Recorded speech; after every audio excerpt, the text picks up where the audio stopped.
ભાવનગર જિલ્લાના મોણપર ગામે આવેલ મોક્ષધામ, જ્યાં રોજના માટે અનેક લોકો દર્શન કરવા માટે આવે છે.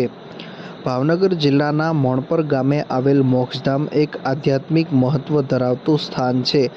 આ પવિત્ર ધામ એવી જગ્યા રૂપે ઓળખાય છે જ્યાં શાંતિ, સાધના અને આધ્યાત્મિક ઉર્જાનો અહેસાસ થાય છે. દરરોજ અહીં અનેક લોકો દર્શન કરવા માટે આવે છે, પોતાનું મન શાંત કરે છે અને આધ્યાત્મિક શક્તિ પ્રાપ્ત કરે છે. મોક્ષધામનું નામ પડતા દરેક વ્યક્તિમાં ડર જોવા મળતો હોય છે, પરંતુ ભાવનગર જિલ્લાના મહુવા તાલુકાના મોણપર ગામે આવેલ મોક્ષધામ, જ્યાં મોક્ષધામ પ્રત્યેનો ડર દરેક વ્યક્તિમાંથી દૂર થતો હોય છે. આ ઉપરાંત અહીંયા એક સાથે 12 જ્યોતિર્લિંગના પણ દર્શન થાય છે. જય ભાવનાથ. મારું નામ ગોસાઈ ભગીરથ ગીરી હાથીગીરી છે. હું આ ગામનો વતની છું. અહીંયા શ્રી સંઘવી મહેતા કન્યા પ્રાથમિક શાળામાં શિક્ષક તરીકે છેલ્લા 36 વર્ષથી ફરજ બજાવું છું. આજે આપણે તમે જે વાત કરી છે એમાં મોક્ષધામ જે છે, તો અહીંયા ભાવનાથ મહાદેવનું એ શિવાલય અહીંયા જે પાછળ છે એ શિવાલય અહીંયા આવેલું છે. આ જગ્યાની તમને વાત કરું તો 2008માં આપણે થોડું પાછળ જવું પડશે. તો 2008ની અંદર અહીંયા આ જગ્યાની અંદર કોઈ પણ વસ્તુ હતી નહીં, અને અહીંયા આ જગ્યાની સામું જોવા માટે પણ લોકો ડરતા હતા. એવો ભયવાળી જગ્યા હતી, કારણ કે મોક્ષધામ કહેવાય, સ્મશાન કહેવાય, એટલે બધાને બીક લાગતી હતી. એ પછી એક વિચાર આવ્યો કે અહીંયા આપણે કંઈક આ જગ્યાનું ડેવલપ કરવું જોઈએ, અને એમાંથી એ વિચાર જન્મ્યો. અમારા ગામના બધા જ લોકોને એ વાત કરી અને બધાનું એક સંગઠન બનાવી અને એક વિચાર મૂક્યો કે ભાઈ આપણે આની અંદર કંઈક વિકાસ કરીએ. અમે બધા લોકોએ, ગામના બધા યુવાનોએ મળીને 2012 અને 2013ની અંદર એક રામકથા સંઘવી મહેતા કન્યા પ્રાથમિક શાળાના મેદાનમાં 2 રામકથા કરી. જેમના વક્તા તરીકે હું પોતે જ હતો, અને 2 વાર રામકથા કરીને અંદાજે અમે 25 લાખ રૂપિયા એ યોગદાન એકઠું કરી અને આ જે મોક્ષધામ પરિસર અત્યારે તમને દેખાય છે એ અમે ડેવલપ કરી.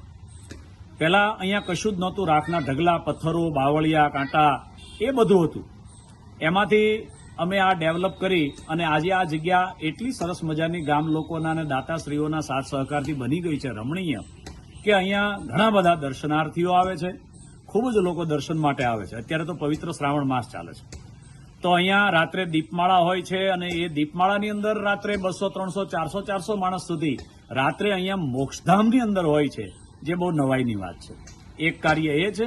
બીજું કાર્ય છે અમારું, એક આરોગ્ય ધામ અમે ચલાવીએ છીએ, ભાવનાથ આરોગ્ય ધામ, જેમનો ગઈકાલ રવિવારે 46મો કેમ્પ ગયો, જેની અંદર 60 થી 70 દર્દીઓ એ આવે છે. દર 15 દિવસે એકવાર એ અમે દવાખાનું ખોલીએ છીએ. એની અંદર મારી જ શાળાની ભૂતપૂર્વ વિદ્યાર્થીની એ ડોક્ટર જનકબા ગોહિલ એ સેવા આપે છે, અને દવા એ પણ અમે ટ્રસ્ટમાંથી મફત આપીએ છીએ. નિદાનના કે દવાના પૈસા લેતા નથી. આ મારું એક બીજું કાર્ય છે. એક અહીંયા મોક્ષધામ નિભાવણી મંડળ ચાલે છે, જેની વાર્ષિક મિટિંગ થઈ અને અંદાજે 50, 60, 70 હજાર રૂપિયા જેવું યોગદાન ભેગું કરી આને અમે આખું વર્ષ નિભાવીએ છીએ. એ અમારું ત્રીજું કાર્ય છે. એક મહિલા મંડળ ચાલે છે. એમની વિશેષતા આપને જણાવું તો એ મહિલા મંડળ જે છે એ દર 20 તારીખે બધી બહેનો અહીંયા આવે છે અને ભેગી થઈ અને અહીંયા, આ તો મોક્ષધામ છે એટલે ક્યારેક હાડકા પડ્યા હોય, રાખ પડી હોય, માથેના કફનના કપડાં પડ્યા હોય, તો એ બધું જ એકઠું કરી અને એમને બાળી અને નદીમાં ફેંકી દે છે. એટલે મોટી વાત એ થઈ દિશાંતભાઈ કે અંધશ્રદ્ધા એ લોકોના હૃદયમાંથી નીકળી ગઈ. બહેનો છે નહીતર મોક્ષધામની અંદર આવે નહીં, ને એમાં અગ્નિ સંસ્કાર જ્યાં થતો હોય ત્યાં તો જાય જ નહીં. એને બદલે અમારી 70, 80 કે 100 બહેનો એ ત્યાં બધી સફાઈ કરે છે, રાખને દૂર કરી દે છે. નવાઈની વાત તો એ છે કે જીવતા બહેનો એ ખાટલીમાં સૂઈ અને મને એમ કહે છે કે અમારું માપ લઈ લ્યો, જેથી કરીને એ પછી અમે મરીએ ત્યારે ખાટલી અમારી ટૂંકી ન પડે. એટલે મારું કહેવાનું મિનિંગ એ છે કે અંધશ્રદ્ધાનો સમૂળગો નાશ થઈ ગયો છે. બિલકુલ અંધશ્રદ્ધા નથી. અહીંયા આવતા કોઈ ડરતું નથી. એક વાત. બીજી વાત એ છે કે અહીંયા હવે નવાઈની વાત એ છે કે અહીંયા જે યાત્રાળુઓ, બગદાણા પવિત્ર તીર્થધામ છે બાજુમાં, એના હિસાબે યાત્રાળુઓની બસો એ અહીંયા ખોટી થાય છે આ ધામની અંદર, અને અહીંયા રસોઈ બનાવી અને બધા જમે છે. ઘણા બધા લોકો રાતવાસો પણ કરે છે. અમારે વલ્લભદાદા પૂજારી છે, એ પણ સરસ મજાની સેવા એ આવનાર યાત્રાળુઓને બધાને સાચવે છે. મારે સમય હોય ત્યારે હું પણ આવું છું, પણ બાકીની જવાબદારી એ સંભાળે છે. એટલે આવા અનેકવિધ કાર્યો સાથે સંકળાયેલું છે આ મોક્ષધામ. અને મોણપર ગામની અંદર બધી બહેનો જ્યારે હળવા મળવા અહીંયા આવે છે મોણપરમાં, કે સગાવાલાને ત્યાં કોઈ મહેમાન આવે છે, ત્યારે મોણપર ગામમાં માત્ર એક જ સ્થળ છે કે ક્યાંક હવે 2 મિનિટ 10 મિનિટ 15 મિનિટ જવું હોય ક્યાં જઈએ, ત્યારે અમારા ગામની અંદર આવેલા મહેમાનોને લઈ ગામવાળા અહીંયા મોક્ષધામમાં આવે છે. બહેનો દીકરીઓ પોતાના ભાણેજરૂને લઈ નાસ્તા લઈ અને અહીંયા મોક્ષધામમાં આવે છે.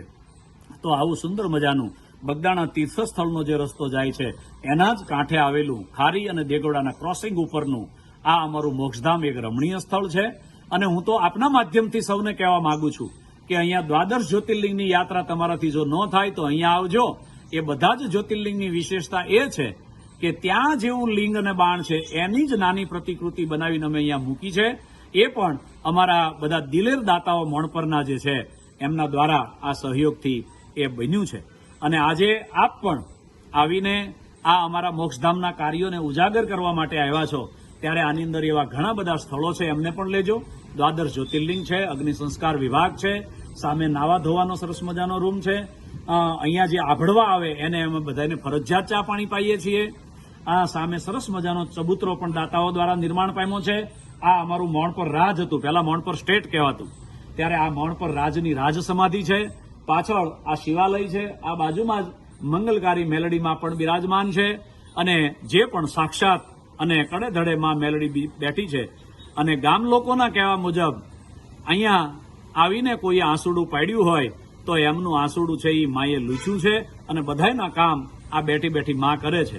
આવું સરસ મજાનું એક તીર્થ સ્થળ છે. અને આખા ગામ લોકોએ એક કથામાં વક્તા તરીકે મને રાખી, યોગદાન મને આપી અને આ કાર્યની અંદર આ સુંદર મજાનું મોક્ષધામ બનાવવા માટે મને નિમિત્ત બનાવ્યો છે. એ નિમિત્ત માટે પણ હું ગામ લોકોનો એ હૃદયપૂર્વક ખૂબ ખૂબ આભાર માનું છું. અને આપે આ લાઈવ દ્વારા આ જગ્યાને ઉજાગર કરવા માટેનો એક પ્રયાસ કર્યો છે, તો આપનો અને આપની ચેનલનો પણ હું હૃદયપૂર્વક આભાર માની આપ સૌને વંદન કરી મારી વાતને વિરામ આપું છું. બોલો મંગલકારી મેલડી માત કી જય.